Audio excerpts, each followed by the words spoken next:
जो चीज हम कोशिश कर रहे हैं समझने की, वो ये कोशिश कर रहे हैं कि अकेला चना भाड़ नहीं फोड़ सकता। ये सेंटेंस हमने बचपन से सुनते आ रहे हैं अपन। हम्म।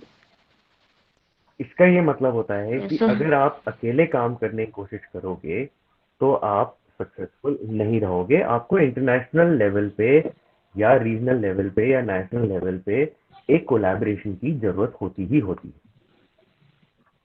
अगर हम ये सोच के चलते हाँ। हैं कि हम अकेले सारा काम कर लेंगे तो वो सबसे बड़ी गलतफहमी है। तो ये जो डेवलपिंग कंट्रीज के हम्म। एनएआरएस थे, ये पहले क्या होता था कि ये पब्लिक सेक्टर के जो एग्रीकल्चर रिसर्च इंस्टीट्यूट जो होते थे, ये इनको सेक्टर्स को कंट्रोल किया करते थे, डोमिनेट किया करते थे कि इंस्टीट्यूट के थ्रू ही सारा काम होगा। लेकिन ये जो हम्म। इंस्टीट्यूशंस हैं ये खुद ही प्रॉब्लम फेस करते थे। जो वो कौन सी प्रॉब्लम्स होती थी, वो जो हम्म। वही प्रॉब्लम्स होती हैं जो सारी पब्लिक इंस्टीट्यूशन फेस करती हैं। एक तो फ्लेक्सिबिलिटी नहीं होती है। अगर किसी ने डिसाइड हम्म। कर रखा है कि भाई मेरा एरिया ऑफ इंटरेस्ट ये है और मेरी नौकरी परमानेंट है, तो मैं तो इसी पे ही काम करूंगा, मैं डाइवर्ट करना चाहता ही हम्म। नहीं।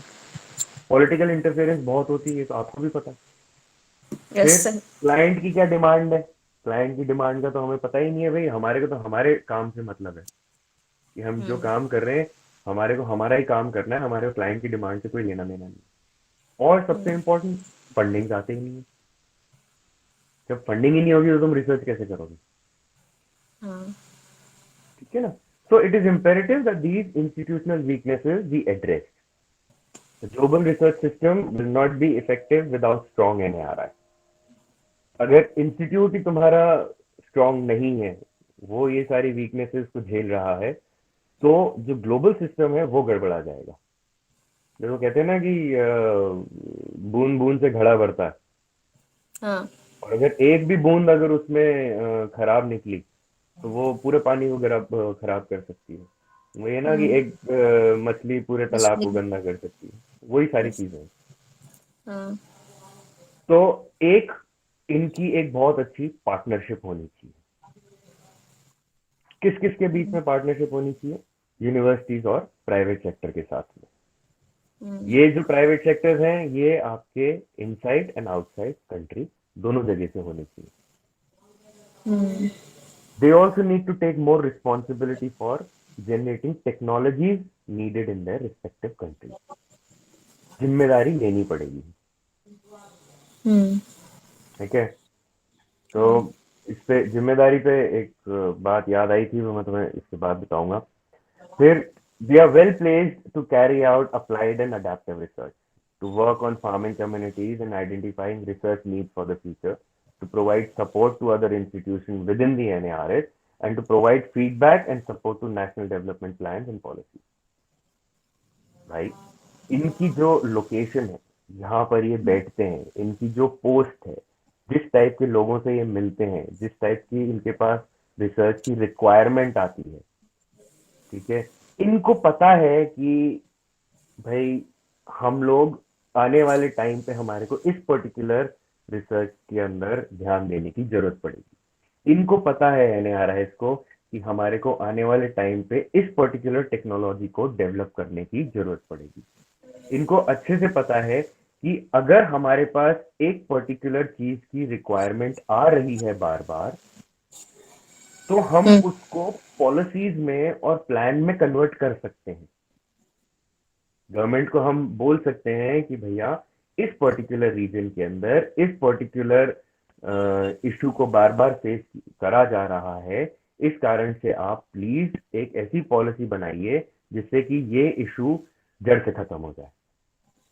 तो हम्म। ये जितने भी आपके एनएआरआईस हैं, नेशनल एग्रीकल्चर रिसर्च इंस्टीट्यूट हैं, ये सारे के सारे इन सारी पॉलिसीज के ऊपर ध्यान दे सकती हैं। इनके पास कैपेबिलिटी है, इनके पास एडवांटेज है इन सब चीजों का, और ये इन्फ्लुएंस कर सकती हैं पॉलिसीज को। हम्म। In general, they are faced with several challenges. They need a strong and effective extension mechanism to transfer their technology to users and to provide feedback to scientists and research administrators. सबसे बड़ा challenge इनका यही है कि इनके पास extension वाले बहुत कम है। हम्म इनको ऐसा मैकेनिज्म बनाना पड़ेगा जिससे कि ये एक्सटेंशन जो है ये और ज़्यादा स्ट्रांग होता जाए, टेक्नोलॉजी ट्रांसफर होती जाए और उस टेक्नोलॉजी ट्रांसफर हुई उसका फीडबैक मिलता जाए। अब एक पुष्पलता, एक बात बताओ, अगर आप कोई अच्छा सा खाना बनाते हो हम्म और उसमें नमक कम है और आपको फीडबैक है ना मिले, तो आपने तो हम्म भले से 10 घंटे की मेहनत करके वो खाना बनाया है, लेकिन हाँ नमक कम होने के चक्कर में वो बेस्वाद हो गया। हाँ अगर आपको फीडबैक ही नहीं मिलेगा तो फिर आप उसको इम्प्रूव कैसे करेक्ट। करोगे? हाँ, इम्प्रूव नहीं कर है ना? पाएंगे। हाँ। आपने बहुत अच्छा खाना बनाया, उसमें नमक वमक सब कुछ अच्छे से है, लेकिन जितनी देर में वो खाना टेबल पे पहुंचा, तो जितनी देर में वो खाना तुम्हारे पास पहुंचा उतनी देर में वो ठंडा हो चुका था। हम्म तो उसका भी कोई तुक नहीं बैठता है। हाँ आप समझ रहे हो? हाँ हाँ। तो ये चीज होती है। तो दोनों तरीके का आपके पास फीडबैक होना चाहिए। एक जो रिसर्च है वो ऊपर जानी चाहिए, दूसरी जो रिसर्च है वो आपकी अ, वापस आनी चाहिए। हाँ। अब तुम्हारा सीनियर एक्शन होल्ड करता।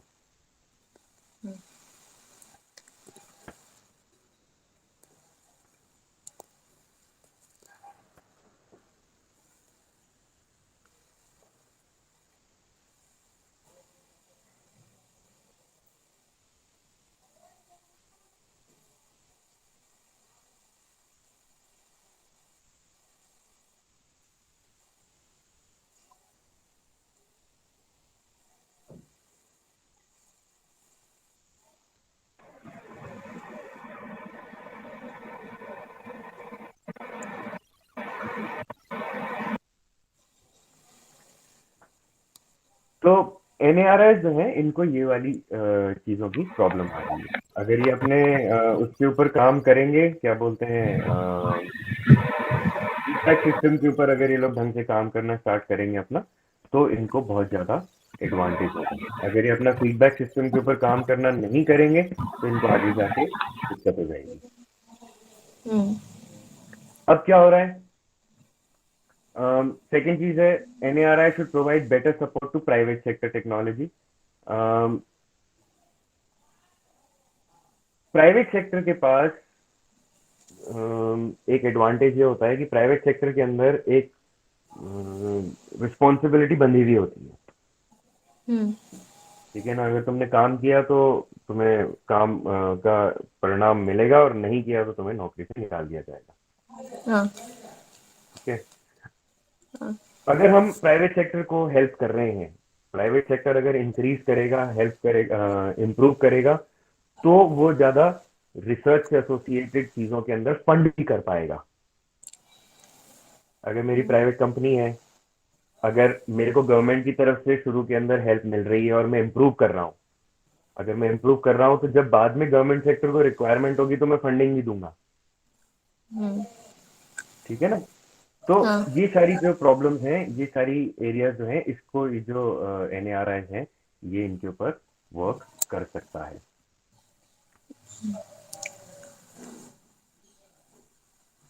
अब हम यूनिवर्सिटीज की बात करते हैं। In today's global economy, the competitiveness of the countries agricultural sector is increasingly dependent on the quality and technical skills of its human resource। किस किस एरिया में? रिसर्च में, एक्सटेंशन में एंड एग्री बिजनेस सिस्टम में। Human resource क्या होता है? जो लोग, जो तुम्हारा एग्रीकल्चर सेक्टर है, वो किसके ऊपर डिपेंड करता है? वो इंसानों पे ही तो डिपेंड करता है। वो इंसानों की टेक्निकल स्किल्स के ऊपर डिपेंड करता है। किस किस एरिया के अंदर? रिसर्च के अंदर। किस तरीके की रिसर्च हो रही है? अगर बंदा टेक्निकली साउंड है तो रिसर्च अच्छी करेगा। एक्सटेंशन में अगर बंदा नॉलेजेबल है तो वो एक्सटेंशन में जाके हेल्प भी कर पाएगा। एग्री बिजनेस सिस्टम में अगर बंदे के प्रोडक्ट अच्छे हैं और बंदे को मार्केटिंग करनी आ रही है तो वो अपना बिजनेस भी इंप्रूव कर पाएगा। तो everything is dependent on your human resource. Human resource बोलते हैं वो इंसान जो कि एक पर्टिकुलर एरिया के अंदर वर्क कर रहे हैं उस एरिया को इंप्रूव करने के लिए। ठीक है ना? हम्म हायर एजुकेशन फैसिलिटीज ये जो हायर एजुकेशन होती है, जो आपकी एमएससी हो गई, पीएचडी हो गई, पोस्ट डॉक्टरेट हो गई, बीएससी हो गई, ये सारी चीजें जो है ये हेल्प करती हैं टेक्नोलॉजी के डेवलपमेंट में और उसके ट्रांसफर में। अगर टेक्नोलॉजी डेवलप होगी, अच्छी टेक्नोलॉजी डेवलप होगी, तो वो ट्रांसफर भी होगी। अगर ट्रांसफर होगी तो उसका यूटिलाइजेशन भी होगा। यूटिलाइजेशन होगा तो उससे नेशन जो है उसको सपोर्ट भी होगा, उससे नेशन की एबिलिटी जो है वो इम्प्रूव भी होगी। ठीक है ना? तो हाँ ये सर। सारी चीजें जो है ये डिपेंड करती हैं हायर एजुकेशन के ऊपर। तो university provide the technical training and develop future researches, yet agricultural education at the tertiary level has tended to be neglected in recent years as the attention of education professionals focus on the primary level. अभी हम primary level पर ही education के ऊपर ध्यान दे रहे हैं, और इतना ध्यान दे रहे हैं कि हमने टर्शियरी लेवल जो है उस लेवल के ऊपर एजुकेशन के ऊपर थोड़ा सा कम ध्यान देना शुरू किया। तो ये चीज हमारे को इम्प्रूव करनी पड़ी। Undoubtedly, a strong primary education system is important for developing countries to face food security and poverty issues. Primary education provides a good return on investment, but agricultural universities have a special role to play in addressing a society's food security needs because of their advantage in basic and adaptive research. Understood सी बात है, primary education तो बहुत जरूरी है भाई, all over the world वो बहुत जरूरी है। अगर प्राइमरी एजुकेशन होगी तो ही तो आप पॉवर्टी को रिड्यूस कर पाओगे, फूड सिक्योरिटी को एड्रेस कर पाओगे। लेकिन जो एग्रीकल्चर यूनिवर्सिटीज हैं उनका एक अलग से रोल है। ये जो ऑर्गेनाइजेशंस हैं इनका मेन काम जो है वो एजुकेट करना ही नहीं है, साथ में रिसर्च को भी बढ़ावा देने का है। अगर ये सोच के चल रहे हो कि ये सिर्फ एजुकेट करके साइंटिस्ट निकालते जाएंगे, तो ऐसा नहीं है। साइंटिस्ट ऐसे नहीं निकलते हैं। अगर आपने एक्सपेरिमेंट नहीं करे हैं बीएससी एमएससी लेवल के अंदर, तो आपने आप किस टाइप के साइंटिस्ट हो? आप समझ रहे हो? हाँ सर। तो ये जो काम होता है इन यूनिवर्सिटी का, इन लोगों को अपना जो लिंकेज है, जो एग्रीकल्चर यूनिवर्सिटीज हैं इनको अपना लिंकेज प्राइवेट सेक्टर के साथ में और एनएआरआई के साथ में इंक्रीज करना चाहिए। ठीक है? यूनिवर्सिटीज जो होती हैं ये अपना इंडिपेंडेंट टॉपिक ले सकती हैं रिसर्च का। ठीक है ना? फॉर एग्जांपल जैसे इंडिया के अंदर कंपाइलोबैक्टर के ऊपर बहुत कम जने काम कर रहे हैं, तो कंपाइलोबैक्टर के ऊपर अगर यूनिवर्सिटी चाहे तो वो अपना वर्क कर सकती है, पर उसके लिए फिर वही बात आ जाता है कि फंड्स नहीं है। तो अगर फंडिंग नहीं होगी तो बिना फंडिंग के यूनिवर्सिटीज काम नहीं करेंगी। कभी कभी क्या होता है कि साइंटिस्ट के पास बहुत अच्छे आइडियाज होते हैं,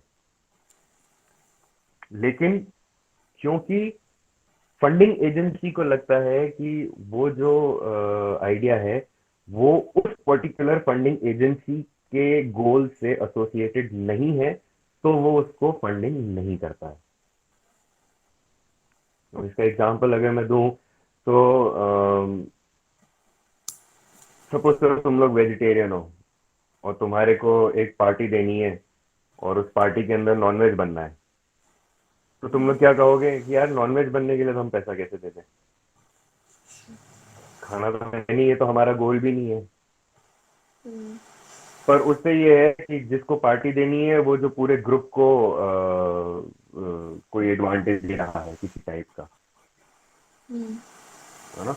तो ये क्या होता है, ऑर्गेनाइजेशन जो होती हैं अगर उनके गोल से ये फंडिंग एजेंसी जो होती हैं अगर उनके गोल से कोई चीज एसोसिएटेड नहीं होती है तो वो लोग फंडिंग नहीं करते। कभी कभी ऐसा भी होता है कि फंडिंग एजेंसी का गोल बहुत ज्यादा एसोसिएट करता है आपके टॉपिक से, लेकिन आप उस चीज को समझा नहीं पाते।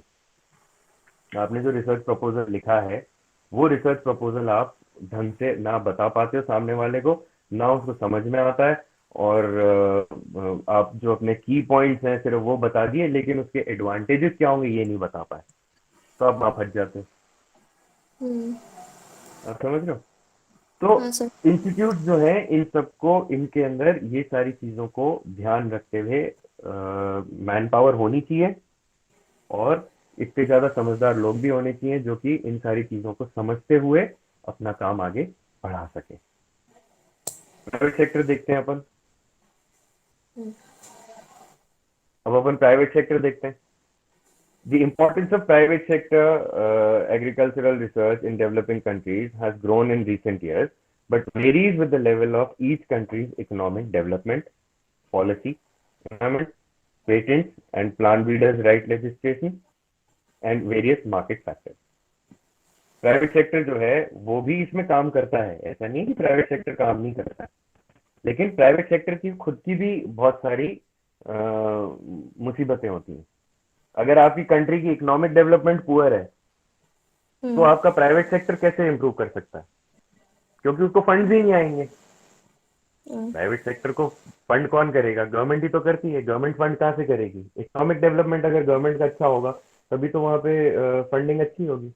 ये हम्म, जर्मनी है, यूके है, यूएस है, इन सब जगह पे ये यूनिवर्सिटीज को पैसा कहाँ से आता है? फीस से आता है और गवर्नमेंट की तरफ से आता है. हम्म, हमारे यहाँ पे प्राइवेट जो यूनिवर्सिटीज हैं, प्राइवेट सेक्टर्स जो हैं, इनके पास पैसा कहाँ से आता है? यहाँ से तो प्राइवेट वाले को अपने आप खुद से करना पड़ता है. हाँ, पॉलिसी एनवायरनमेंट जो है, अगर पॉलिसी एनवायरनमेंट आपका पुअर है कि भाई प्राइवेट सेक्टर ये काम नहीं कर सकती, सिर्फ यही काम कर सकती है, तो फिर कैसे इम्प्रूवमेंट होगा?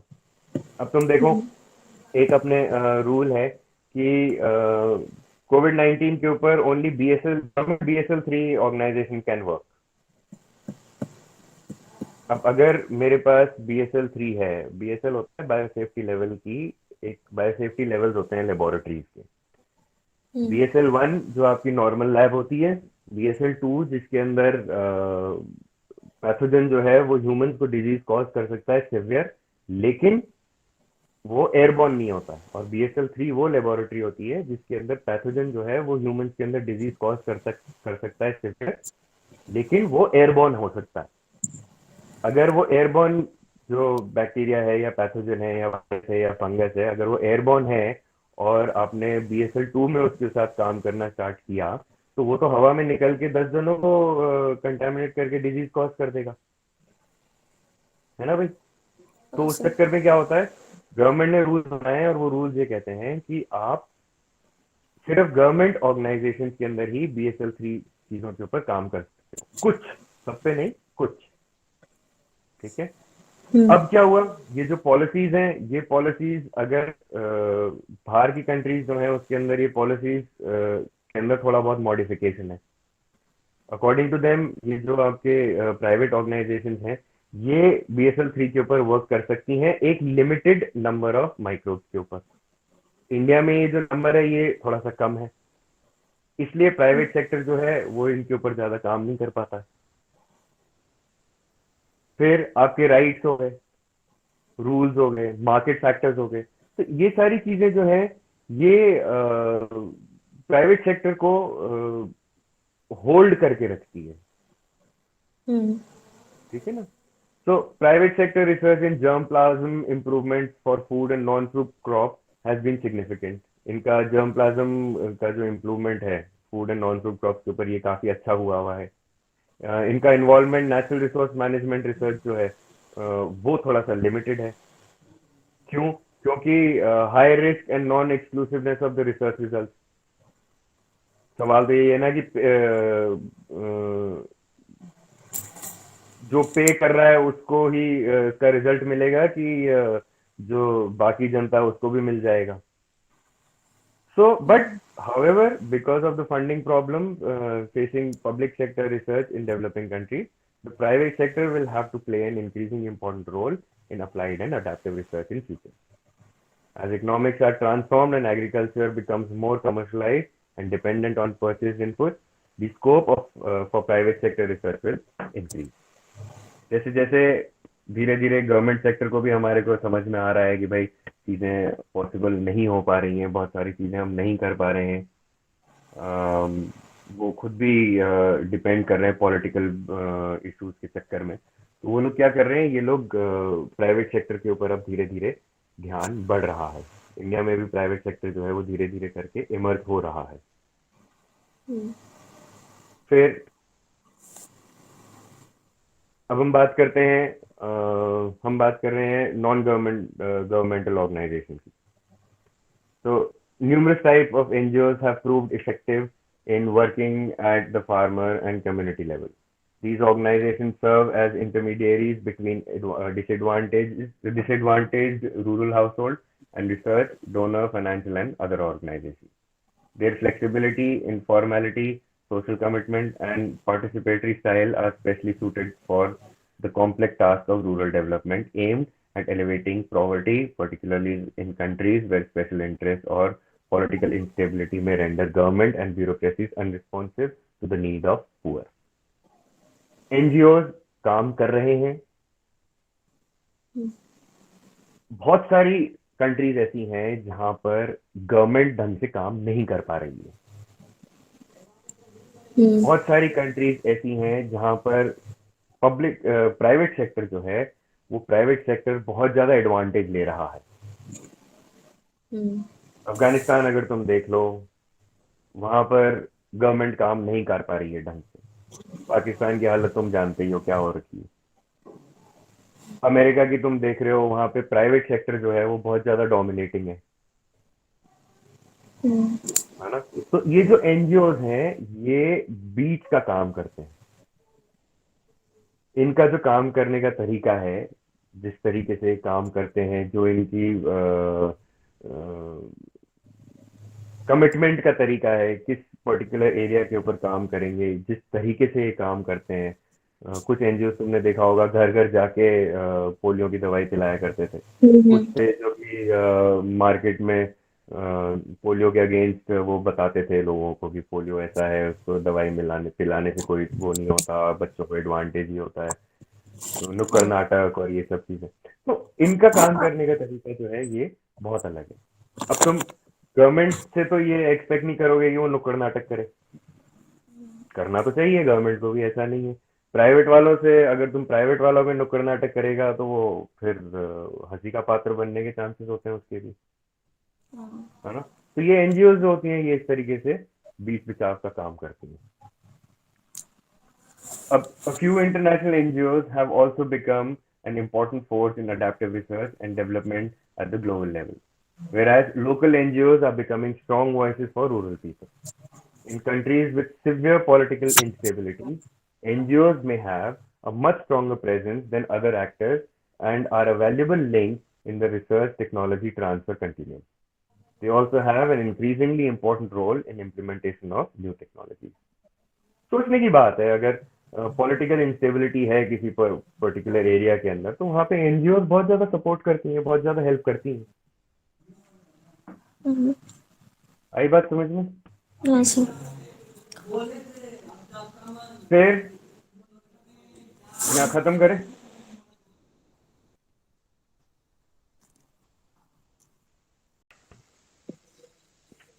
ये तो हमें पता है कि एग्रीकल्चर रिसर्च जो है वो बहुत अलग अलग तरीके से कंडक्ट करी जा रही है ऑल ओवर द वर्ल्ड. अलग अलग ऑर्गेनाइजेशन हैं और इंस्टीट्यूट्स हैं जो कि इसके अंदर वर्क कर रहे हैं, और अलग अलग तरीके से सबके ऊपर वर्क हो रहा है. कुछ ऑर्गेनाइजेशन हैं जो कि मेज के ऊपर काम कर रही हैं, कुछ हैं जो कि सॉइल साइंस के अंदर काम कर रही हैं, कुछ हैं एंटोमोलॉजी के ऊपर काम कर रही हैं, कुछ माइक्रोबायोलॉजी पे काम कर रही हैं. इस तरीके से जितने भी जगह हैं, लोकेशंस हैं, उन सब के अंदर ये सारे काम चल रहे हैं. अच्छा, each has developed special capabilities and has advantages in addressing different aspects of the constraints to sustainable agricultural production. जितने भी आपकी ऑर्गेनाइजेशंस हैं आसपास की, जो भी इसके अंदर काम कर रही हैं, उन्होंने अपनी अपनी स्पेशलिटीज के ऊपर काम करना शुरू करा है, और उन्होंने अपने अपने एरिया के अंदर स्पेशलिटी बना ली है. कुछ हैं जो कि प्योर मॉलिक्यूलर बायोलॉजी पे काम करती हैं, कुछ हैं जो स्पेसिफिक एक प्लांट के ऊपर काम करती हैं, कुछ हैं जो स्पेसिफिक डिजीज के ऊपर काम कर रही हैं. ऐसा नहीं है कि वो सिर्फ और सिर्फ उसी पर्टिकुलर डिजीज के ऊपर काम कर रही हैं. उनका जो काम है वो उस एरिया के अंदर सबसे ज्यादा हो रहा है. उस एरिया के अंदर सबसे ज्यादा काम हो रहा है उनका. ठीक है ना. तो अब जैसे तुम अगर राजस्थान यूनिवर्सिटी ले लो, तो राजस्थान यूनिवर्सिटी ऐसा नहीं है कि वो सिर्फ और सिर्फ प्लांट स्पेसिफिक एक किसी स्पेसिफिक प्लांट के ऊपर काम कर रही है. वहाँ बहुत ज्यादा ब्रॉड उसका होराइजन है. सारे के सारे उन्होंने जो अगर तुम वहाँ पे उनकी रिसर्च वो देखोगे, क्या बोलते हैं, पुरानी रिसर्चेज अगर तुम देखोगे उनकी, हम्म तो उसमें तुम्हारे को ये पता पड़ेगा कि उन लोगों ने बहुत सारा काम जो है बहुत different variety of crop plants के ऊपर कर रखा है। ऑर्नामेंटल प्लांट्स हैं, क्रॉप प्लांट्स हैं, कुछ लोग जो है वो सिर्फ सिर्फ उनके ऊपर काम कर रहे हैं, जैसे रोज हो गया। हाँ ठीक है, तो इस तरीके से वहाँ पर काम चल रहा है। तो ऐसा नहीं है कि यहाँ पर सिर्फ एक ही चीज के ऊपर काम हो रहा है, लेकिन उस ऑर्गेनाइजेशन की स्पेशलाइजेशन जो है वो एक पर्टिकुलर उसके ऊपर है। ठीक है ना। हाँ ये सर। जो इंस्टीट्यूट हैं, ये एक तो पार्टनरशिप के ऊपर वर्क कर रहे हैं। और हम्म पार्टनरशिप में क्या होता है, जैसे मेरे पास एक पर्टिकुलर टेक्निक की एडवांटेज है। सपोज मुझे बहुत अच्छे से पीसीआर करना आता है, और हम्म दूसरी कंपनी है जिसके पास जीन सीक्वेंसिंग का बहुत बड़ा वो है कैपेबिलिटी। तो हम दोनों ने पार्टनरशिप कर लिया कि लोग बाग मेरे पास आएंगे, मैं उनका पीसीआर टेक्निक से आइडेंटिफाई करूंगा कौन सा जीन उनका वर्क कर रहा है और कौन सा नहीं कर रहा है। और जो मेरा हम्म पार्टनर है वो उन जीन्स को सीक्वेंस करके इन्फॉर्म कर देता है कि हाँ भाई ये पर्टिकुलर जीन है। तो पार्टनरशिप में काम कर रही हैं सारी की सारी ऑर्गेनाइजेशन, है ना। हाँ मेजर चेंजेस जो है साइंस में, farmer awareness and degree of collective organisation is in the involvement of private sector and in priorities within aid agencies. This has profoundly affected the face of international agriculture research in recent years, and this will continue to be there. इसमें क्या हो रहा है, major change जो आया है वो आया है फार्मर की अवेयरनेस पे। उनको किस तरीके से अवेयरनेस मिल रही है, हम्म ठीक है ना। उनकी जो अवेयरनेस का एडवांटेज क्या होता है, जैसे फार्मर को नई टेक्निक के बारे में इंफॉर्मेशन होगी, तो फार्मर जो है उस टेक्निक के यूटिलाइज भी कर पाएगा और उसका एडवांटेज भी ले पाएगा। हम्म ठीक है ना। और ये जो आपका ऑर्गेनाइजेशन हुआ है कलेक्टिव, जिस तरीके से ये चेंज आया है, this change is beneficial for both the organizations as well as the farmers. हम्म ठीक। हाँ Okay. Research organizations and institutions must now redefine their roles and responsibilities to adapt to reduced resources and to rapidly changing developments in agricultural research. अब जो काम आ रहा है, ये जो research organisation है, इनको अपने रोल्स चेंज करने पड़ेंगे। इनको रिस्पॉन्सिबिलिटी लेनी पड़ेगी, जिससे कि ये नेचुरल रिसोर्सेज को कम यूज करें, है ना। और हाँ जल्दी से जल्दी टेक्नोलॉजी को इम्प्रूव करने की कोशिश करें। और ये जो इंस्टीट्यूशंस हैं, ये लिंक होते जा रहे हैं एक दूसरे से। एक ग्लोबल एग्रीकल्चरल रिसर्च सिस्टम बन रहा है all over the world. For example, जैसे मैं यहाँ पे वेटनरी साइंस के अंदर सपोज काम कर रहा हूँ, तो एक डॉक्टर है जो कि यूके में वेटनरी साइंस के अंदर काम कर रहा है। अब वो काम कर रहे हैं, सपोज करो, एक पर्टिकुलर बैक्टीरियल स्पीसीज पे जो कि मुर्गों के अंदर डिजीज कॉज नहीं करता है, लेकिन मुर्गों के थ्रू इंसान में डिजीज कॉज करता है। कुछ डिजीज अच्छा होती है ना जो कि भाई अपने स्टमक में बैक्टीरिया होते हैं। हम्म अब वो गुड बैक्टीरिया भी होते हैं, बैड बैक्टीरिया भी होते हैं। हाँ इस तरीके से जो गुड बैक्टीरिया और बैड बैक्टीरिया होते हैं, बैड बैक्टीरिया तो अपने स्टमक में डिजीज कॉज कर देगा, लेकिन गुड बैक्टीरिया नहीं करेगा अपने स्टमक में, वो अपन को हाँ बेनिफिट देगा। हाँ कुछ बैक्टीरिया ऐसे भी होते हैं जो कि हमारे स्टमक में ना तो गुड होते हैं ना बैड होते हैं, वो हमारे हाँ स्टमक के अंदर ग्रो करते रहते हैं एक लिमिट तक। उनका थोड़ा हाँ बहुत एडवांटेज होता है, थोड़ा बहुत अगर क्वांटिटी उनकी कांस्टेंट रहे तो एडवांटेज होता है, क्वांटिटी बढ़ जाए तो डिसएडवांटेज होता है। इसी हम्म तरीके से जो बाकी जानवर होते हैं उनके अंदर भी इस तरीके के माइक्रोब्स पाए जाते हैं। तो वो वर्क कर रहे हैं माइक्रोबायोलॉजी में यूके वाले। हम लोग काम कर रहे हैं डेयरी फार्मिंग के ऊपर। हमारे यहाँ पे एक इंसिडेंट हुआ कि, एग्जांपल दे रहा हूँ तुम्हें, एक इंसिडेंट हाँ हुआ कि यहाँ पे कोई हमारे से मुर्गा लेके गया और उसको बहुत सिवियर डायरिया हो गया। अच्छा उस हाँ डायरिया जो डायरिया हुआ, वो डायरिया इतना सिवियर था कि he was unable to work for at least 2 weeks. 15 days की उसकी सैलरी नहीं आई। तो दैट्स अ बिग लॉस। 15 दिन की हम्म सैलरी नहीं आना बहुत बड़ा वो होता है। हाँ हाँ अब डॉक्टर्स ने, यहाँ पे इंडिया के अंदर डॉक्टर्स ने उस माइक्रोब के बारे में उसके ऊपर काम करना स्टार्ट किया, कौन सी एंटीबायोटिक है, जो उसको मार सकती है, लेकिन पता पड़ा कि वो एमडीआर है, multi multi drug resistant bacterial strain है। तो फिर वो कांटेक्ट करेंगे यूके वाली टीम को, भाई हमारे हम्म पास ऐसा ऐसा स्ट्रेन आया है जो कि नया है और मल्टी ड्रग रेजिस्टेंट है। स्ट्रेन बैक्टीरिया तो वही है जिस पे आप काम कर रहे हो, लेकिन उसके अंदर म्यूटेशन हो गए हैं। तो इस तरीके से एक लिंक बनता जाता है। हाँ समझ आई? हाँ हाँ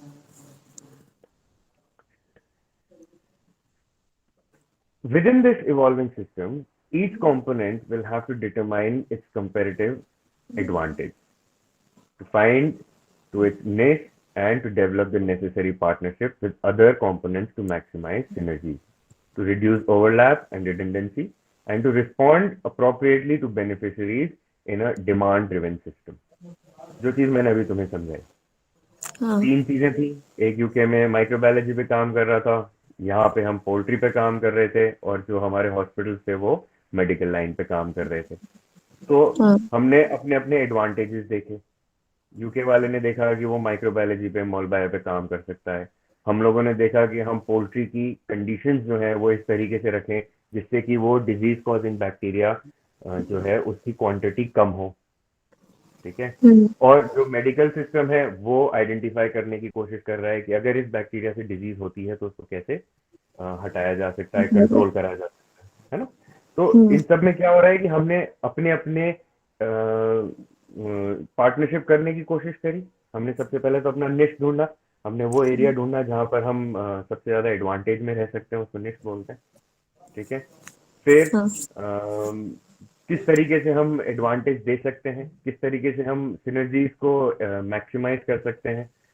हमने कुछ जगह थी जहां पर हमने ओवरलैप्स भी रिड्यूस करे। ओवरलैप्स हमने कैसे रिड्यूस करे कि हमने 5 हॉस्पिटल लेने के बजाय हमने 2 ही हॉस्पिटल लिए, क्योंकि हमें हम्म पता है कि 5 के 5 हॉस्पिटल के अंदर अगर हम अपने सैंपल्स भेजेंगे और 5 के 5 हॉस्पिटल हमारे को सेम इंफॉर्मेशन देंगे, तो हमारे को हर एक हॉस्पिटल का वेट करना पड़ेगा, हाँ है ना।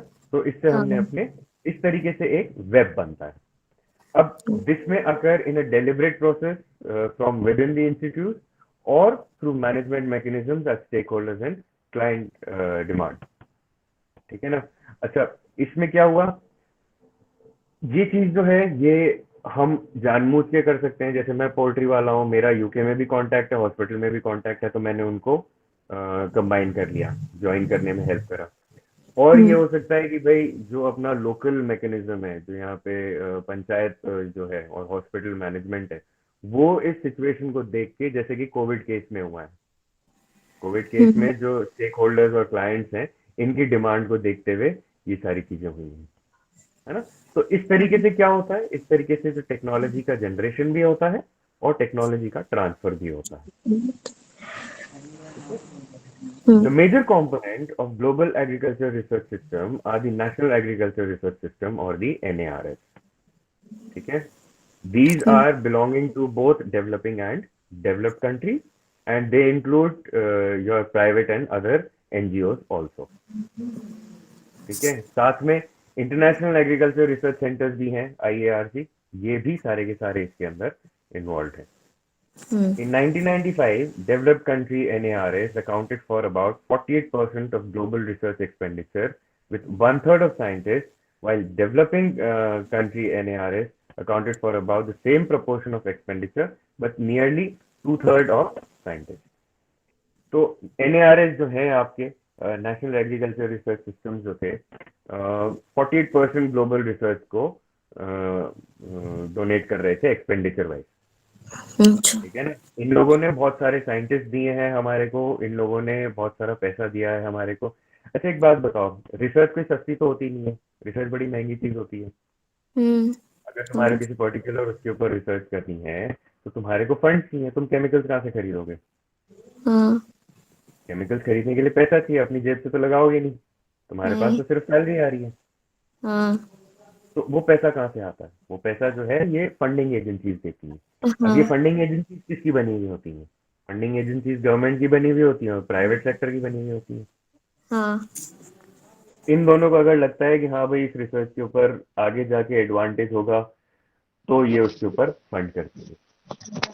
अब एक तुमने न्यूज़पेपर में पढ़ा होगा, 16 करोड़ का एक इंजेक्शन आता हाँ, अभी तक तो नहीं पढ़ा। है ना? अभी तक नहीं पढ़ा। एक नहीं। बीमारी होती है, उसके अंदर ऑटो इम्यून डिसऑर्डर होता है, जिसके अंदर एक प्रोटीन आपका काम करना बंद कर देता है। अच्छा। तो जो आपका सेंट्रल नर्वस सिस्टम और ब्रेन होता है, उसके अंदर आपका जो इंफॉर्मेशन पाथवे जो होता है वो ब्लॉक होने लगता है। अच्छा, धीरे उसके धीरे लिए। आपकी मसल्स जो है वो मरने लगती हैं। अब हाँ। ये बहुत अर्ली एज में पता पड़ जाता है। अच्छा। एक 6 महीने 8 महीने की एज में ऐसे ही कुछ में आपको पता पड़ जाता है कि ये पर्टिकुलर बीमारी है। तो अब क्या हो रहा है कि इस बीमारी का जो इंजेक्शन है, ये इतनी रेयर बीमारी है कि करोड़ों लोगों में से एक जने को होती है। हम्म। तो इसके ऊपर रिसर्च हो ही नहीं रही है ढंग से। अब इसकी जो दवाई है वो एक इंजेक्शन लगता है जो कि 16 करोड़ रुपए का आता है। Can you believe that? नहीं। इमेजिन। अब इतना महंगा ये इंजेक्शन क्यों है? वो इतना महंगा इंजेक्शन इसलिए है क्योंकि जो कंपनी ने इसको बनाया है उसने अपनी रिसर्च करी है इसके ऊपर, तो उसने रिसर्च पे पैसा लगाया है। अब वो जो रिसर्च पे पैसा लगाया है वो पैसा इनको वापस भी तो लेना है। हाँ। तो जो पैसा इनको वापस लेना है वो पैसा ऐसे थोड़ा ना वापस आ जाएगा। ये तो जनता से इकट्ठा करेंगे पैसा। हाँ। तो रिसर्च जो होती है उसके अंदर पैसों का आदान प्रदान होता है। अगर मैं एक रिसर्च कर रहा हूँ, तो जो फंडिंग एजेंसी है वो मुझे पैसा तभी देगी जब इस रिसर्च का कोई ना कोई फाइनेंशियल आउटपुट निकलेगा। कहने को हम्म। तो ये लोग कहते हैं कि भाई रिसर्च जो है आपकी वो ह्यूमैनिटेरियन ग्राउंड पे होनी चाहिए। हम्म। मैं ये कहता हूँ ये सब बेकार की बात है। ये जो आपकी रिसर्च हो रही है ये जरूरी नहीं है कि ह्यूमैनिटेरियन ग्राउंड पर ही हो। अच्छा। ये जो रिसर्च है ये फाइनेंशियल ग्राउंड पर ही होती है। सब लोग हम्म। यही देखते हैं कि भाई आपकी जो रिसर्च है वो फाइनेंशियल ग्राउंड पर ही होनी चाहिए। आप समझ रहे हो बात को? हाँ सर। अब हम देखते हैं एनएआरएस जो कि डेवलपिंग कंट्रीज के हैं। ठीक है ना? हम्म। जो ग्लोबल आपकी एग्रीकल्चर रिसर्च हो रही है, इसके अंदर ये एनएआरएस जो है ये बहुत ज्यादा बेनिफिशियल ऑर्गेनाइजेशन है। इनका हम्म। मेन काम क्या है? इनका मेन है कि ये एग्रीकल्चर प्रोडक्टिविटी को इंक्रीज कर रहे हैं और प्रॉफिटेबिलिटी को इंक्रीज कर रहे हैं अपने अपने पर्टिकुलर कंट्री के अंदर, अपने अपने पर्टिकुलर रीजन के अंदर। एंड अंडरस्टूड की हम्म। बात है। अगर इंडिया के अंदर कोई पर्टिकुलर एनएआरएस रहेगा, तो वो कोशिश तो पहले यही करेगा ना कि भाई इंडिया के अंदर हमारा सारा का सारा वो क्लियर हो, एडवांटेज पहले इंडिया को मिले। Yes sir, obviously. भाई तुम भी अगर कुछ घर में सामान खरीद के लेके आती हो, नया टीवी लेके आती हो, तो सबसे पहले तो तुम घर वालों के साथ बैठोगे ना, फिर पड़ोसियों को बताओगे। हाँ।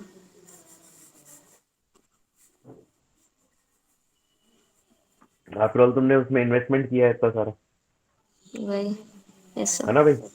हाँ तो sir. these NARS, they are basically the cornerstones of global agriculture research system. And their basic work is to increase the agricultural productivity and profitability in their own countries. They are hmm. made up of various national agriculture research institutes, NARIs, agricultural universities, private sector firms, NGOs and farmer organizations. इन सब के वो मिलकर बनते हैं। कुछ की history बहुत पुरानी है और कुछ अभी अभी चालू हुए हैं। हम्म। ठीक है ना? फिर given the diverse nature of agroecological conditions and the location specificity of small farm production and natural resource management problems, NARS of developing countries must play an even larger role in increasing food production and contributing to economic growth. They face a major challenge to be responsive to the needs of their clientele. अब India की geographical condition अलग है। India में भी हम्म। जैसे तुम north से south जाते जाओगे या ईस्ट से वेस्ट जाते जाओगे, तुम्हारे को 10 टाइप के एनवायरमेंटल मिलते जाएंगे, 10 टाइप के तुम्हारे को जो लैंड टाइप है वो मिलता जाएगा। हम्म। एनवायरमेंटल कंडीशन चेंज होती जाती है, नॉर्थ से साउथ जाते हुए लैंड चेंज होता जाता है, सॉइल चेंज होता जाता है ना। तो ये हाँ। सारी चीजें जो है, ये सारी चीजें आपके लिए एक चैलेंज है। और जो एनएआरएस हैं आपके, उनको इन चैलेंजेस को अब रिस्पॉन्ड करना पड़ रहा है, और इनके लिए ये चीज ही बेनिफिशियल है। क्योंकि क्लाइंट तो यही देखेगा ना, भाई मेरा रीजन है, राजस्थान रीजन है, ड्राई हम्म। रीजन है, तो हम्म। ड्राई रीजन में हम पर्टिकुलर टाइप ऑफ एनएआरएस के ऊपर कंसंट्रेट करेंगे। हम्म। अब वही चीज अगर तुम साउथ में चले जाओ, तो जहाँ पे कोस्टल एरिया है, तो वहाँ पे राजस्थान जैसा सेम थोड़ी ना होगा। वहाँ तो फिशरीज भी हाँ। नहीं है, वहाँ पे फिशरी से ज्यादा एसोसिएशन है। हाँ। तो इस तरीके से ये जो आपके रिसर्च सिस्टम्स होते हैं, ये वर्क करते हैं। यही सेंटेंस हम्म। यहाँ आ गया। The NARS in developing countries vary greatly in number of researchers and funding resources available to them. Understood सी बात है। The significantly increased number of well-trained scientists working in these NARS has been a very positive development of the past decade. इसके अंदर जो NARS के अंदर अब जो scientist वगैरह आ रहे हैं, ये लोग भी एडवांटेज दे ही रहे हैं। हम्म। Unfortunately, many of these scientists are underfunded and thus much less productive than they could be. Yet, in all cases, the NARS have a key role to play in providing the critical link between global research systems and research users, particularly farmers. ये जो funding की जो मैं बात कर रहा हूँ, ये फंडिंग की बात बड़ी मजेदार सी है। एक बार राजस्थान यूनिवर्सिटी के अंदर एक एक्सआरडी आई थी 1 करोड़ की। हम्म। 6-8 महीने वो बाहर पड़ी रही, बारिश बारिश में, धूप के अंदर और वो सब। फिर जब अखबार में खबर आई इसकी कि 1 करोड़ रुपए की मशीन बाहर पड़ी हुई है, तब जाके इन्होंने अंदर लिया उसको। ये तो मेरी आंखों के सामने की बात है। तो मतलब ऐसा नहीं है कि लोगों के पास फंड्स नहीं है, फंड्स हैं, हम्म। पर उनको यूटिलाइज करना नहीं आ रहा है। सेम केस मैं तुम्हें बता रहा हूँ। आज की तारीख में राजस्थान यूनिवर्सिटी के अंदर एक भी जो सीसीटी है इनका डिपार्टमेंट, उसके अंदर एक भी इंस्ट्रूमेंट ढंग से काम नहीं कर रहा है। अभी हमारे को एचपीएलसी करवानी थी, वो हम्म। एचपीएलसी के लिए पता पड़ा तो वहां से इन्फॉर्मेशन ही आई कि भाई अभी आप मत करवाओ, क्योंकि हमारे पास एचपीएलसी काम नहीं कर रही है। 20-22 लाख का इंस्ट्रूमेंट होता है। हम्म। तो ऐसे कैसे काम नहीं कर रहा है? क्या कारण है वो काम नहीं कर रहा है? क्योंकि लोग बाग उस पर काम करना नहीं चाहते। अच्छा। यहाँ का एक मेंटालिटी अलग होती है, इंडियन मेंटालिटी जो है वो एक अलग तरीके की है। सेम केस तुम अगर देख लो बाहर की कंट्रीज में, जो डेवलप कंट्रीज हैं, वहां पे अगर इंस्ट्रूमेंट बंद हो जाता है तो हेड ऑफ द डिपार्टमेंट की मुसीबत हो जाती है कि इंस्ट्रूमेंट बंद कैसे हुआ। हम्म। यहाँ पे हेड ऑफ द डिपार्टमेंट को फर्क ही नहीं पड़ता है कि इंस्ट्रूमेंट बंद है। तो अपनी लैब में ही देख लो तुम, ज्ञान विहार में, हम्म। अगर इंस्ट्रूमेंट ऑटोक्लेव खराब पड़ा है तो ऑटोक्लेव खराब ही पड़ा है, जो कि बेसिक रिक्वायरमेंट होती है माइक्रोबायोलॉजी की लैब में। हाँ। बड़ी मुश्किल से इनके पास केमिकल्स पड़े हैं, वो 15-15 साल पुराने पड़े हैं। कभी यहाँ आओ तो तुम लैब में, मैं तुम्हें दिखाऊंगा। हम्म। 10 साल पुराने तुम्हारे केमिकल्स मिल जाएंगे, डब्बे। इमेजिन, है ना। हाँ। So, following a CGIAR meeting for political leaders in February 1995 in Switzerland, a number of multilateral organizations concerned about the effectiveness of the NARS in developing countries encouraged regional discussions of the future of agriculture research in the region in general, and the role that the CGIAR system could play in particular. 1995 की जो meeting हुई थी Switzerland के अंदर, उस political leaders की, उसके अंदर उन लोगों ने ध्यान दिया कि भाई एनएआरएस जो है डेवलपिंग कंट्रीज के अंदर थोड़ा सा परेशान हो रहा है। तो उन लोगों ने यहाँ पे अलग तरीके से उसकी अप्रोच यूज करने के लिए, कि एनएआरएस को हम किस तरीके से यूटिलाइज कर सकते हैं। हम्म। All the meetings, regional meetings conducted in 1996 for Sub-Saharan Africa and Asia and Pacific and Latin America and Caribbean, stressed the need to involve both the existing regional agriculture research organization and the national constituencies more closely in the setting of international agriculture research agenda. इन लोगों ने क्या बोला कि आप regional के ऊपर ही stress मत करो, आप रीजनल को ये मत बोलो कि सिर्फ आपका एरिया है तो आप उसके ऊपर वर्क करो। अब जैसे अगर अपना हम्म राजस्थान का वो है IRI जो है जयपुर वाली, उसको ये थोड़ी ना बोलेंगे कि अपन भाई तुम जयपुर वाले जो राजस्थान है उसी के ऊपर ही काम करो, उसके बाहर का काम मत करो। अगर तुम्हारे पास फैसिलिटी है, तुम्हारे पास मैन पावर है और वो मैन पावर यूटिलाइज कर सकती है अपने आप को, तो तुम दिल्ली से प्रोडक्ट्स मंगवाओ टेस्टिंग के लिए, हाँ साउथ से मंगाओ। तो ये सारी चीजें रीजनल और नेशनल लेवल के ऊपर पॉसिबल करने की कोशिश करी जानी चाहिए। हम्म हम्म हम बात कर रहे हैं NARIs की, नेशनल एग्रीकल्चर रिसर्च इंस्टीट्यूट की। Developing countries NARIs have in the past been dominated by the public sector NARI। ठीक है, हम्म जो आपके पब्लिक सेक्टर के NARIs हैं वो पहले डोमिनेट कर रहे थे NARS को।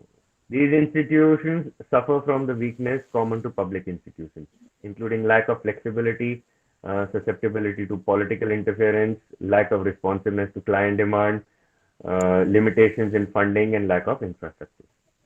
ये तो अपन देखते ही आए हैं रोजमर्रा की जिंदगी के अंदर हम्म कि पब्लिक सेक्टर का जो काम है वो कैसे चलता है। ठीक है हाँ ना? It is imperative that these institutional weaknesses be addressed.